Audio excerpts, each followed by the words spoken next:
நீங்கள் வாழும் வாழ்க்கை யாருக்கானது? நீங்கள் வாழும் வாழ்க்கை யாருக்காக? உங்களுக்கானதா? இல்லையென்றால் பிறர் எதிர்பார்ப்புகளுக்காகவா? நாம் பெரும்பாலும் பிறர் சொல்வதற்கேற்பவும் மற்றவர் விருப்பதற்காகவும் தான் வாழ்கிறோம். பெற்றோரின் கனவுகளுக்காக, சமூகத்திற்காக, மற்றவர்களின் எதிர்பார்ப்புகளுக்காக. அதில் நமது ஆசைகள் இங்கே உள்ளது.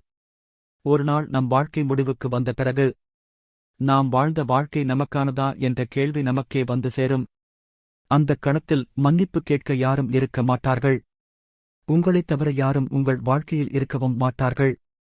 உங்களுக்கான வாழ்க்கை உங்கள் கனவுகளுக்கானது, உங்கள் தன்னம்பிக்கைக்கானது. இன்றிலிருந்து உங்களுக்கான ஒவ்வொரு முடிவையும் நீங்களே எடுங்கள். உங்கள் விருப்பத்தை நிறைவேற்றுங்கள். உங்கள் கனவுகளுக்காக வாழுங்கள்.